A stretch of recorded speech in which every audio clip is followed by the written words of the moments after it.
So 128-14. Yeah. My first question that I wrote down was, is Lev better? Do we like him as he is? Do we want him back like Lisa does? I personally don't. I don't know. I don't like him as much as I did before. No, I never do. He was one of my favorite characters in the beginning just because he really knew what he wanted as a person. I mean, I had to respect that in some ways, but I don't know. He just seems so different now than the Lev we knew in the beginning. He still knows what he wants. Like he's really vulnerable. So he was in that group, and now he knows what he wants. Like he wants chaos. That's what they want. He's definitely being influenced by his surroundings more than he was before. Like, I don't know, he had everyone telling him his whole life, in a sense, kind of that like unwinding was terrible, and so he believed, like he wouldn't believe that. Like whenever Connor and Risa tried to explain to him, he wasn't easily like swayed. But now, you know, a couple people tell him that they want chaos, and he wants chaos now as well. He's probably just really confused. How far have you read this? Because I don't want to.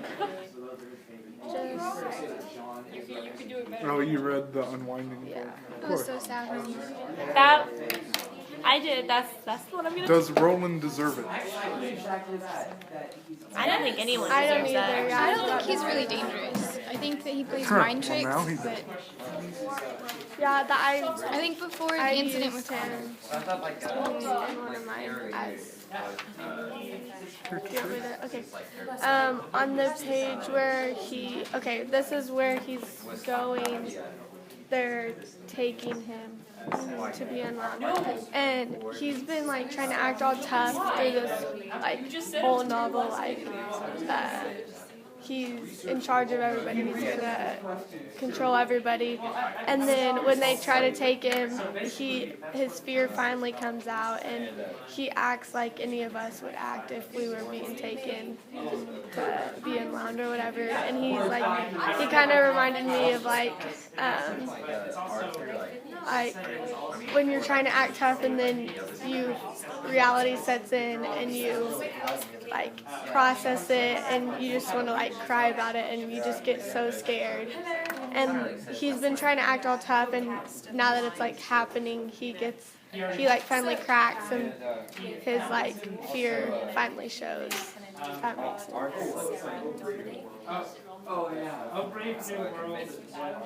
Agree with that.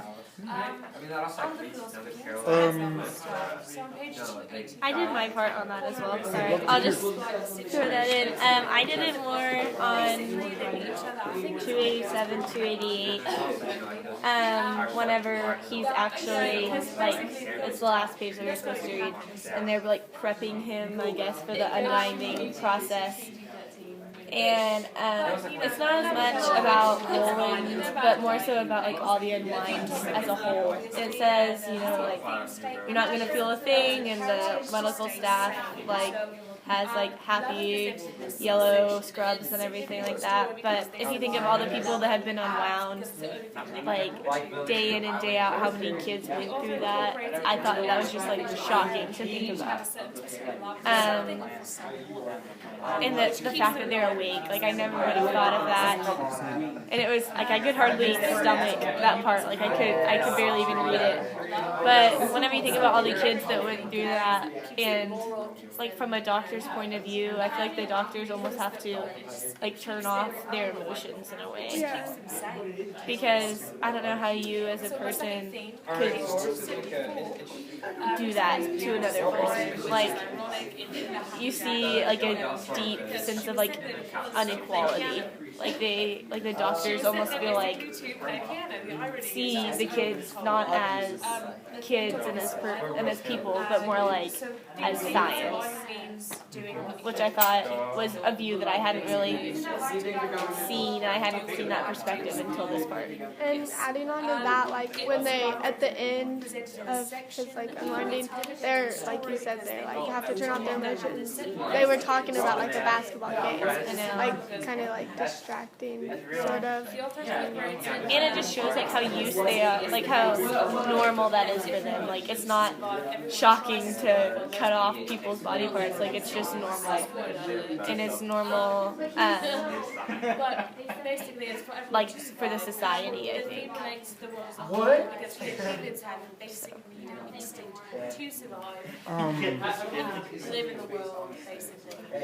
Along, this is off these lines, but thoughts on the Admiral after he talks with Indy and we discover his true role in the graveyard and what he's doing. That part. I'm trying to Well, think. it doesn't say what he does with them yet, but people think. Well, and It definitely hints infers at things. whenever it's like, and as many people know him as Humphrey. I loved the way that Schusterman tied that in. Like whenever I was reading throughout it, it always like went back to that kid, but I never would have thought he would be like a main character. That was really surprising, and I thought it was a great like kind of plot twist. Poor Andy. I know, poor guy. Like you kind of gotta love him, as annoying as he was. Is there hope for anyone? I mean, they try and Shusterman's showing how Connor has sparked hope among the unwinds at Happy Journey. Is there hope among them? And is there any chance of escape and living a free life?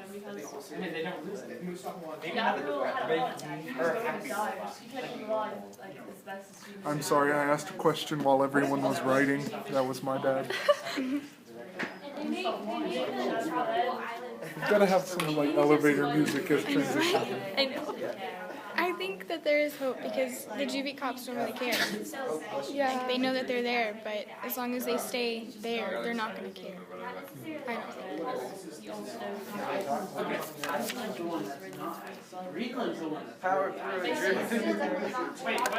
Is the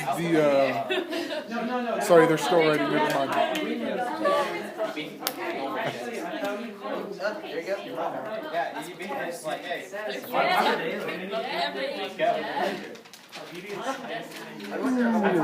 That's like the 40th. Oh, goodness for you. That's a 40th pentacle.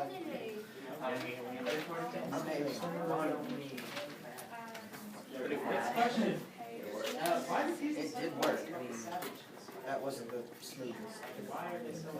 I mean, it turned out to be an alien. He did. It's all about. What was that? Shut up. What was your question? I'm looking at the board. Oh, you mean for this? Sorry. Is the system broken of unwinding? Yeah. No, not unethical. I mean, I think Is it unless y'all think it's ethical, which Well, I would love to hear the looking at it argument. from the standpoint of that, they have all these kids that are just being able to hide out. From that perspective, it's broken because there's still a ton of kids on the street and there's still a ton of kids over there. And I think it's broken. I think I don't know. That's a hard question. It's broken to a point, but in the same sense, it almost feels as if the government is like about to use a vocabulary word. I'm not really sure if this is the right context. Like omniscient. Like it seems like they know all in that sense. Like I don't want to say this if y'all don't know. Have y'all heard about? I'm asking you. Have you heard about the graveyard? Like about the juvie cops in the graveyard? About how they know about it. Okay, yeah. Just making sure. I didn't say that. But it seems like I felt sad for the Admiral in that sense because he works so hard to keep it a secret. Like it's almost like he's kind of naive to what they know. And so it's broken in the sense, I guess, that they let stuff like that happen. But in the same way, it's almost like fault proof because it seems like they know exactly what's going on everywhere. Do you think the admiral knew about the Judy cops? No, I think he might have. Well, it's entirely Because he was working with them.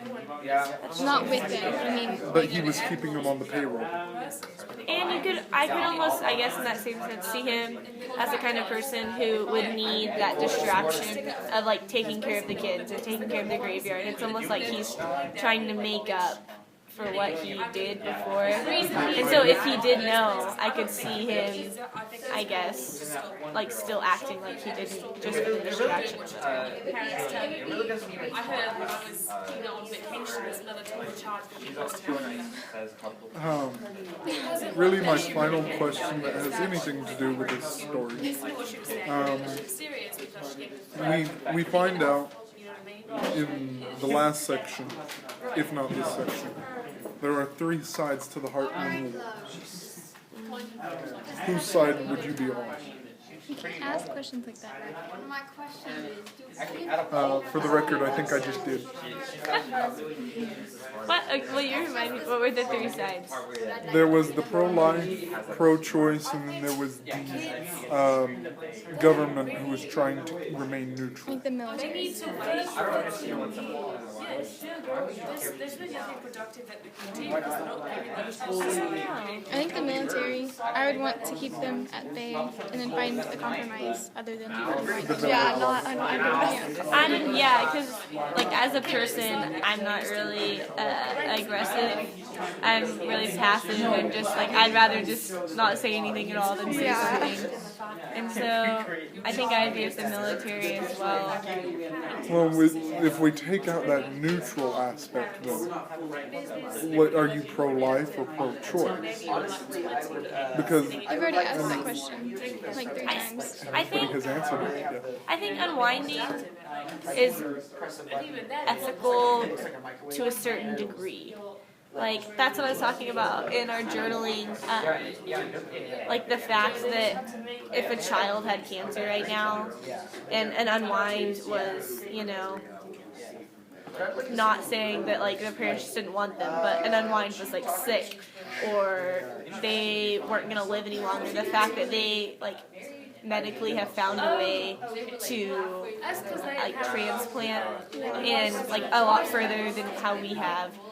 I think that the idea behind it is ethical, but the extent that they've taken it to makes it unethical. Like, just because you don't want a child doesn't mean you can just cut them up and have them shipped away. Like, parents shouldn't have that option. Yeah. So I guess I would be pro-life, but I would be neutral if the option came. But are you really to the society when you're 13? But from a doctor's point of view, that's big to be able to do that. That's recording. Kelly, Have what you was read your both of yours? Have you read both of yours? Well, no, I can read my other one, but what page are you on, Adam? Do you know? She just finished Roland's on one. It does make sense. I don't want to read it. I did the last week. Yeah. I Do understand. you want to read yours? I can. I mean, that was my major one. These ones aren't. But I can. Okay, I did Connor too. And it was the part where Roland was beating him up. And I felt like at the beginning Connor was just gonna like take it, and then like all his frustration and anger towards Roland he just like let it out, and he finally just fought back. Which I feel like we can be like that, not necessarily fighting, but like. Guys, when you finish, put those back in the baskets because I have not It's now prevalent in society. That's why it's close to this in the time. basket yet. I'm not. That brings me to the second question. I'm gonna do yours. Today's the 28th. I was the philosopher king, and I did the section where MB is in fact the central bumper on the pinball board, rebounding. Oh, and then that goes to.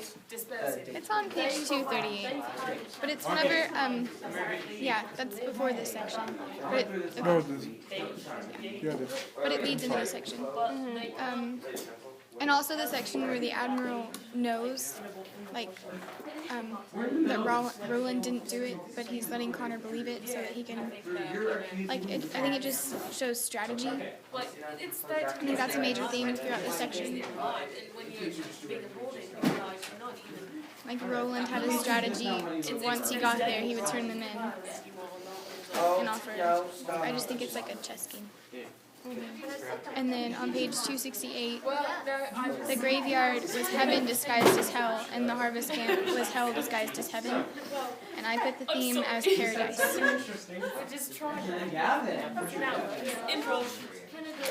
Sorry, there's another brief writing intermission. What page was Lisa whenever Roland turned them in? I can just write the evidence if you don't. It's not a big deal. I don't have that. Okay. Your body doesn't belong to you. Your body belongs to you. Oh, you say so. Can I take a situation? Take a situation. So let's say your body belongs to your parents, and your parents rape you just because. So listening to their conversation, does your body belong to you or your parents? Like even before 18? Take that situation, like if you say your body belongs to your parents. I think if you have your own intellectual thought, then your body is yours. Like, But it's your own. yes. It is? Yes. Your parents have upbrought you. They have It's jammed mine. their beliefs into your mind. Okay, Is but I your can free also. will really your free will? Yes, you have an extent of freedom, but your conscience has been already brainwashed to fit the ideals that your parents have put in. But I can educate myself. True. But if we look at the pure medical aspect of unwinding, it is a medical procedure. I'm not asking about that. I'm asking if you think if your body is yours or your parents. Definitely my They own. make their own decisions. The parents have consequences until they're 18. But what does that say for the novel? Are we talking right now about in a novel sense or in our lives personally? Both. Both? Because I know in my own life personally, like, it says in the Bible, like, our body is a temple of the Holy Spirit. So I don't consider my body mine or my parents, but more like God's to glorify Him. But in a book sense, I mean, it doesn't really hit hard on religion or anything like that. But I don't know, in the book, that's hard to say. I think, like, I don't want to, it's in the end, but, you know, I don't want to say it, but in the end, whenever Connor is, like, telling people the reason, and he's, like, shouting and all the kids are cheering, I think that part kind of would be my answer, that, like, our bodies are in the book. Connor's body is his own and Reese's is her own. But, I don't know, I don't want to go into it because then that leads to the book. Because you're not their property, you're their responsibility. So what does it implicate in the novel? If we were in agreement that the bodies belong to the child, what are the implications of the novel? That's murder. Instead of. That you don't have your full rights till you turn 18. But we just decided that your body was wrong. But technically that body is the safety. Hey, is the age of. Yeah, that's messed up. It's not 18. Is it 18? Yeah, it's 18. It's 18, they want to lower it. I don't know, like, He would tell me to stop doing it. I didn't do anything. He kept coming up with names. like I trust my parents wholeheartedly, But if they had the option of unwinding me or not, then I, like at this age at 16, I feel like I have enough knowledge and I'm enough of my own person that like I should make that decision for myself. They shouldn't be able to make that for me. Yeah. But therein lies the problem of the parents. If we look at this from the perspective that they have put unwinding, we are not prepared to make that decision because it is a medical Well, operation. nobody would unwind themselves. Tides. How, But from the viewpoint of the parent, it is a medical operation, and you have to have your parents sign off on that medical operation. But whenever the parent makes that decision, it's never about the child, it's about themselves. They can't handle the child's actions. They can't afford them anymore. Like they can't, it's all selfish. And they're never really like taking into account how much people can change. Like, We've seen an unwind in this book say that everyone in the graveyard needs to be allowed. Connor has said that they need to be He said that at the moment of what they did. I don't think he was saying it as like their character. I think he was saying it like this is a terrible act and it's unforgivable. I think that's what he meant by that. I don't think he was. and the if point you, is- like if everyone in this school is the same person that they are right now, in 10 years, the world wouldn't really be getting anywhere because we wouldn't see any change as people. But parents unwinding their kids don't give them any room for change. Like if I'm the same person, like I could be unwound right now. If I'm the same person in 10 years as I am right now, I'm not going to be satisfied with my life because I want to be able to change. That is why we have the process from 13 to 18. They have that time from when they are born to when they are 13 to prove themselves. And then if the parent is still borderline, they have until the child turns 18. That's another 5 years for the child to prove themselves. But then going back to our previous question, like maybe their bodies are their parents up until 13, but when they hit 13, their bodies are their own, and they're there. Like life shouldn't be a game of proving yourself to other people. Like how would you be able to act the right way if from 13 to 18 you were scared to even like take a step because you felt like you were walking on glass? Exactly. And like one mistake could lead to your death. Like that's not a life. That's like living in a prison because you're just jailed up until you're 18. And I think if you could retract the orders, a lot of people wouldn't be unwound. Because you see in the book, like the parents get up to like the night before and then they like freak out. And usually it seems like it's an act of rage. Like, or in the Admiral's case, like he was trying to prove himself to his superiors and like to his job and stuff like that. And it's just selfish again that he's trying to like gain personal success by using his son in that way. And people